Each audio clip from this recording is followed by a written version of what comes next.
పాత నిబంధన సర్వే గురించినటువంటి టాపిక్ మాట్లాడుకోవడము జరిగింది. ఈరోజు క్రొత్త నిబంధన సర్వే. ఒకసారి మనం పాత నిబంధన సర్వేలో చెప్పబడినటువంటి బేసిక్ మనం షార్ట్కట్లో జ్ఞాపకం చేసుకుంటాము. చెప్పగలుగుతారు ఎవరన్నా? పాత నిబంధనలో ఎన్ని పుస్తకాలు ఉన్నాయి? రైట్, 39. ఈ 39 పుస్తకాలను పండితులు ఎన్ని భాగాలుగా విభజించినారు? 4 భాగాలు. రైట్. మొదటి భాగం ఏమన్నారు? మోషే ధర్మశాస్త్రం లేదా పంచగ్రంథాలు లేదా పంచగ్రంథాలు. రైట్. హెబ్రీలో తోరా అని కూడా పిలుస్తారు. రెండో భాగం ఏంటి? చరిత్ర గ్రంథాలు. మూడో భాగం ఏంటి? మీరు బాగా చెప్పారు. మూడో భాగం ఏంటి?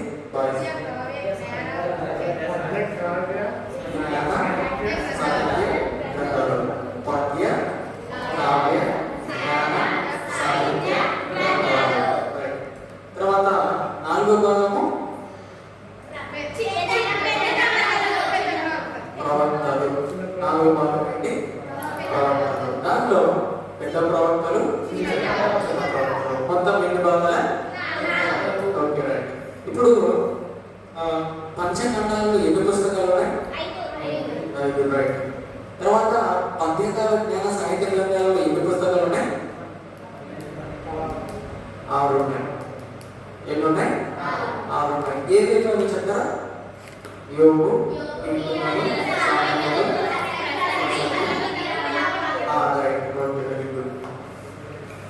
మొత్తం ప్రజలను మీకు పెడుతున్నాయి. తర్వాత పెద్ద ప్రవక్తలు ఎంతమంది? ఎంతమంది? Right, good, very good. 4. చిన్న ప్రవక్తలు ఎంతమంది? 12 మంది. 12 మంది. మొత్తం ఎంతమంది? 16. 12 × 4 16. రైట్.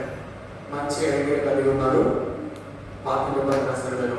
ఈరోజు మనం క్రొత్త నిబంధన సర్వే. ఈరోజు మనం ఏం ధ్యానించుకోబోతున్నాం? క్రొత్త నిబంధన సర్వే. ఈ క్రొత్త నిబంధన సర్వేలో కూడా సేమ్ ఇలాగే ఉంటుంది. ఒకటి ఫస్ట్ భాగం ఏంటంటే సువార్తలు. చెప్పండి.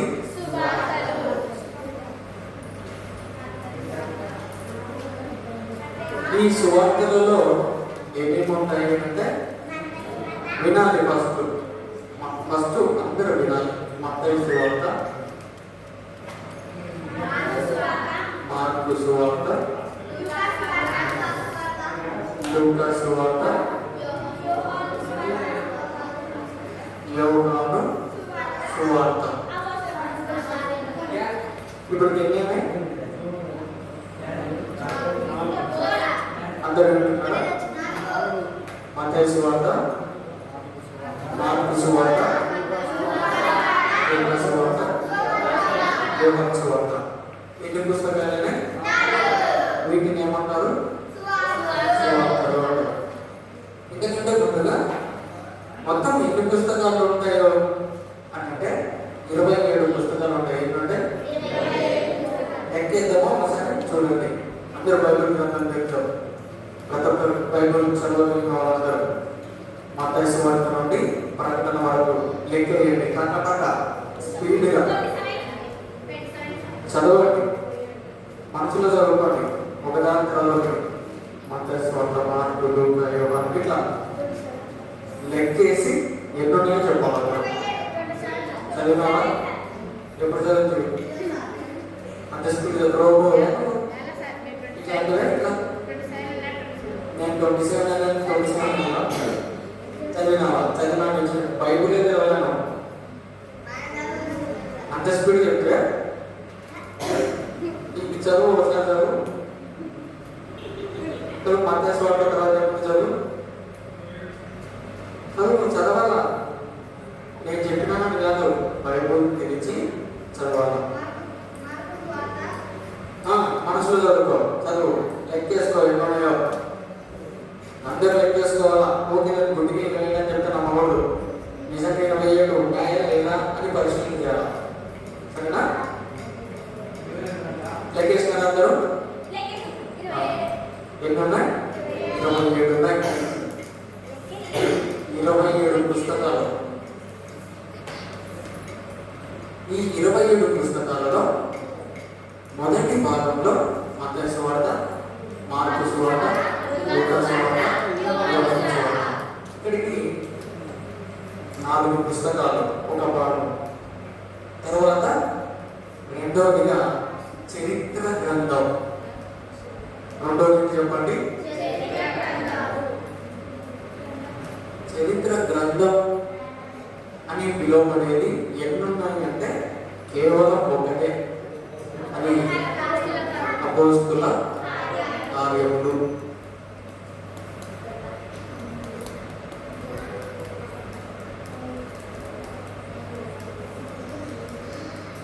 తర్వాత మూడవదిగా అపోస్తులుడైన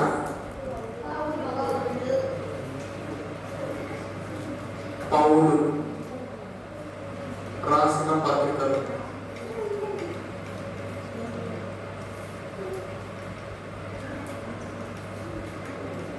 ఇది ఎన్ని అంటే 13 పత్రికలు. ఎన్ని చెప్పండి?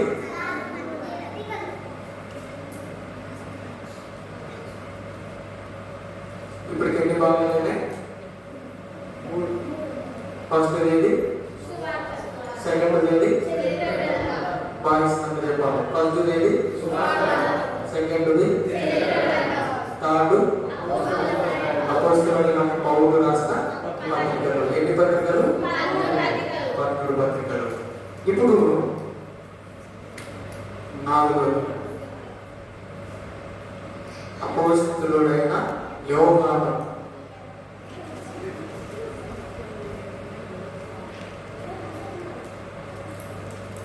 రాసిన పత్రికలు.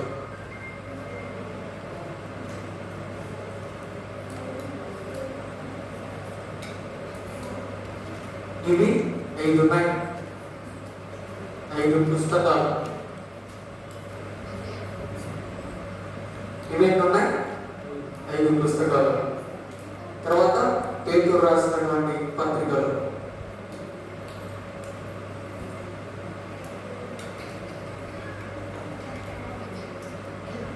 పేతురు రాసిన పత్రికలు.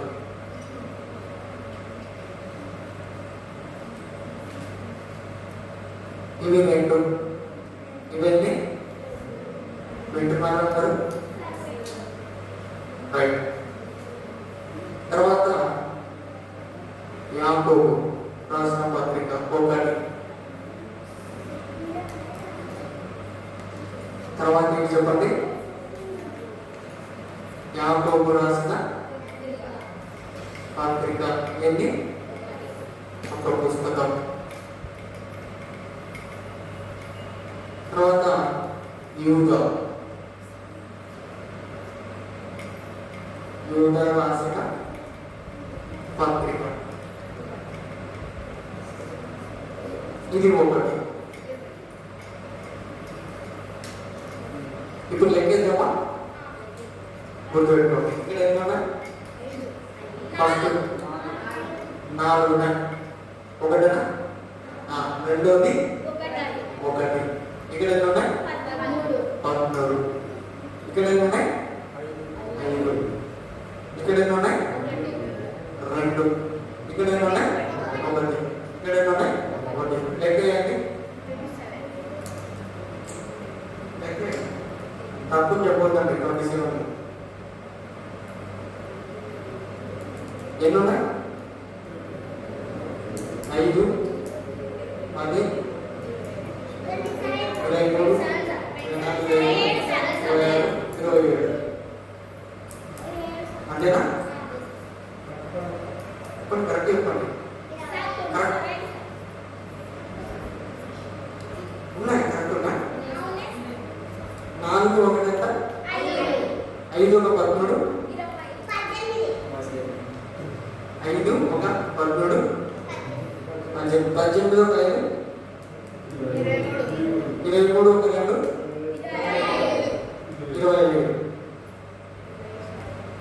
27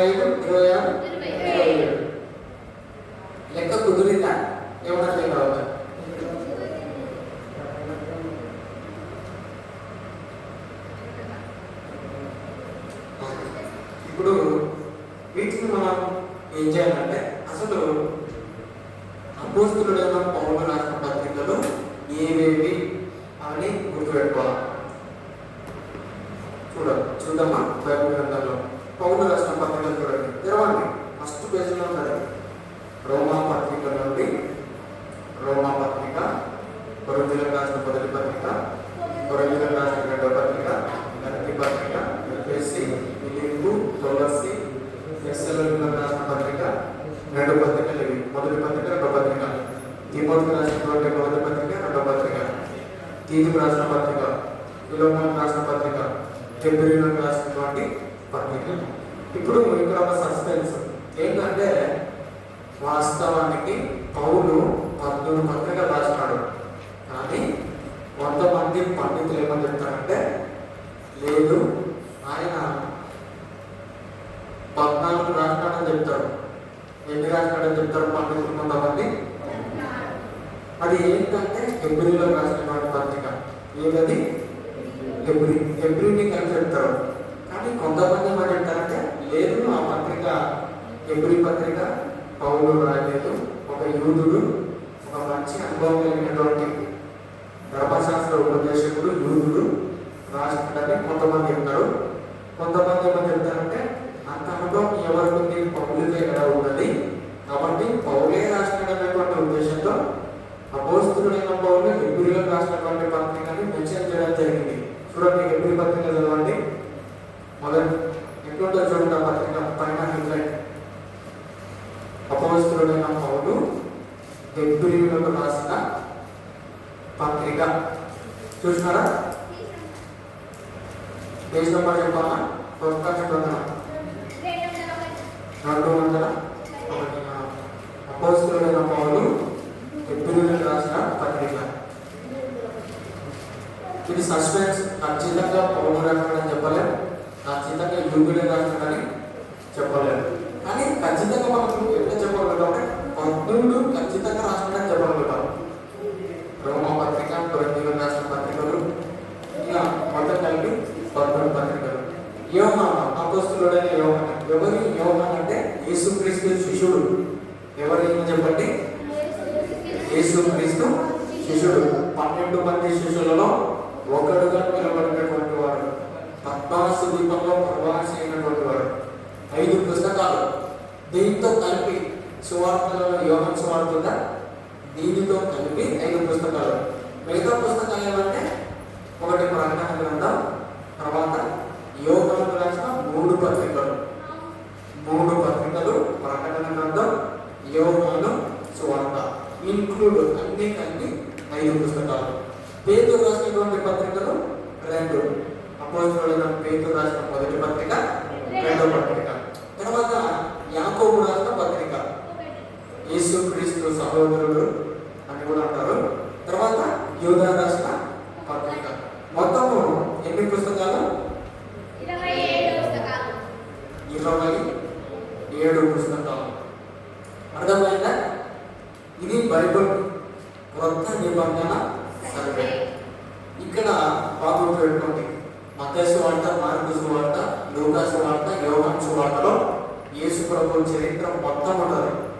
మీరు ఎప్పుడన్నా కానీ యేసు ప్రభు చరిత్ర తెలుసుకోవాలని అనుకుంటే ఇవి చదవాలి. ఫస్ట్ మత్తయి సువార్త, మార్కు సువార్త, లూకా సువార్త, యోహాను సువార్త.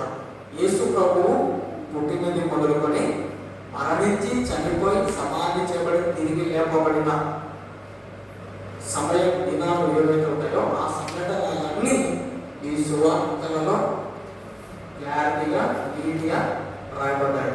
తర్వాత చరిత్ర గ్రంథం అపోస్తల కార్యములు ఏదైతే ఉందో ఇందులో పరిశుద్ధాత్ముడు చేసిన గొప్ప కార్యాలు ఇందులో రాయబడ్డాయి. పరిశుద్ధాత్ముడు పెద్దకొస్తు దినాన 2వ అధ్యాయంలో పరిశుద్ధాత్ముడు అగ్ని నాలుకల వల్లే వారి మీద వరాలగా వారందరూ అన్ని భాషలు మాట్లాడడం జరుగుతుంది. తర్వాత వారిని గొప్పగా ఒక్కొక్కరిని ఒక రకంగా ఒక విధంగా కృపావరములు వారిని అనుగ్రహించి గొప్ప కార్యాలు చేసినటువంటి సంఘటనలు ఇందులో రాయబడ్డాయి అపోస్తల కార్యంలో. తర్వాత అపోస్తలుడైన పౌలు రాసిన ఈ 12 పత్రికలు ఎందుకు రాయబడ్డాయంటే మనుషులు సంఘంలో చేర్చబడాలి, రక్షణ పొందాలి, సంఘంలో ఆత్మీయంగా ఎలా ఎదగాలి, సంఘం ఎలా డెవలప్మెంట్ కావాలి, తప్పిపోయినప్పుడు ఎలాంటి చర్యలు తీసుకోవాలి, బలహీనంగా ఉన్నప్పుడు ఎలాంటి చర్యలు తీసుకొని సరి చేసుకోవాలో సంఘ డెవలప్మెంట్కి సంబంధించినటువంటి పత్రికలు అపోస్తలుడైన పౌలు రాసినటువంటి 13 పత్రికలలో ఉంటాయి. సంఘము పునాది, సంఘం ఏ విధంగా డెవలప్ కావాలి, సంఘం ఏ విధంగా క్రీస్తు శరీరంగా పిలువబడింది, సంఘంలో మనం ఏ విధంగా చేర్చబడతాం, అవన్నీ కూడా ఇందులో ఉంటాయి. యోహాను రాసినటువంటి పత్రికలో యేసు ప్రభు యొక్క ప్రేమ, యేసు ప్రభు యొక్క ప్రేమ గురించి, సహవాసం గురించి తెలియజేయడం జరుగుతుంది. ఈ 5 పుస్తకాలలో ప్రకటన గ్రంథం స్పెషల్, రెవల్యూషన్ అని రానున్న కాలంలో, భవిష్యత్ కాలంలో ఈ లోకం ఎలా ముగించబడుతుందో అందులో ఉంటుంది ప్రకటన గ్రంథంలో. పేతురు రాసినటువంటి పత్రికలు, పేతురు కూడా రాసినాడు. యేసు ప్రభు దగ్గర నుండి యేసు ప్రభు చేసిన గొప్ప కార్యాలను కన్నులను చూసి చెవులుగా విని ఆనాడు 33.5 సంవత్సరాలు ఆయనతో కలిసినటువంటి జీవన విధానాలన్నింటినీ బాగా తెలిసినటువంటి వ్యక్తి, ఒకనొక దినం యేసు ప్రభువును విధించినటువంటి వ్యక్తి, అదే ఒకనొక దినం పేతురు యేసు ప్రభు కోసం ప్రాణం పెట్టినటువంటి వ్యక్తి. అతడు కూడా 2 పుస్తకాలు రాయడం జరిగింది, 2 పత్రికలు రాయడం జరిగింది. యాకోబు రాసినటువంటి పత్రిక, యూదా రాసినటువంటి పత్రిక. ఇది క్రొత్త నిబంధన సర్వే, బైబిల్లో ఉన్నటువంటి క్రొత్త నిబంధన సర్వే, పాత నిబంధన సర్వే మరియు క్రొత్త నిబంధన సర్వే. అర్థమైందా? అందరికి అర్థమైందా? క్రొత్త నిబంధన సర్వేలో ముందుగా ఏమేమి ఉంటాయి? సువార్తలు. సువార్తలు ఏమేమి ఉంటాయి?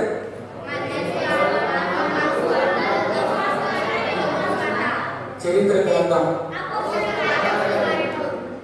మూడవది అపోస్తలుడైన పౌలు రాసిన పత్రికలు 13. కొందరు ఏమంటారు అంటే 14 అంటారు. తర్వాత అపోస్తలుడైన యోహాను రాసినటువంటి పత్రికలు 5, పేతురు రాసిన పత్రికలు 2, యాకోబు రాసిన పత్రిక 1, యూదా రాసిన పత్రిక 1. తర్వాత పౌలు చెరలో ఉన్నప్పుడు రాసిన పత్రికలు ఉన్నాయి. పౌలు చెరలో ఉన్నప్పుడు రాసిన పత్రికలు, చెరలో ఉన్నప్పుడు రాసిన పత్రికలు ఏవేవి అంటే బాగా వినండి. రోమా పత్రిక, అపోస్తలుడైన పౌలు కొరింథీయులకు రాసిన 2 పత్రికలు, గలాతీయులకు రాసిన పత్రిక, ఎఫెసీయులకు రాసిన పత్రిక, ఫిలిప్పీయులకు రాసిన పత్రిక, కొలస్సీయులకు రాసిన పత్రిక. ఇవి చెరలో ఉన్నప్పుడు రాసిన పత్రికలు. 1, 2, 3, 4, 5, 6, 7 7 పత్రికలు చెరలో ఉన్నప్పుడు రాసినాడు. చెరలో అంటే జైల్లో ఉన్నప్పుడు రాసినాడు. ఎప్పుడు రాసినాడు చెప్పండి? జైల్లో, చెరలో ఉన్నప్పుడు రాసినాడు. అవి ఏవి చెప్పండి? రోమా పత్రిక, అపోస్తలుడైన పౌలు కొరింథీయులకు రాసినటువంటి 2 పత్రికలు, గలాతీయులకు రాసిన పత్రిక, ఎఫెసీయులకు రాసిన పత్రిక, ఫిలిప్పీయులకు రాసిన పత్రిక, కొలస్సీయులకు రాసినటువంటి పత్రిక. ఇవి చెరలో ఉన్నప్పుడు. మిగతాది చెరలో లేనప్పుడు రాసినటువంటి పత్రికలు. ఓకే రైట్, అందరికి అర్థమైందా?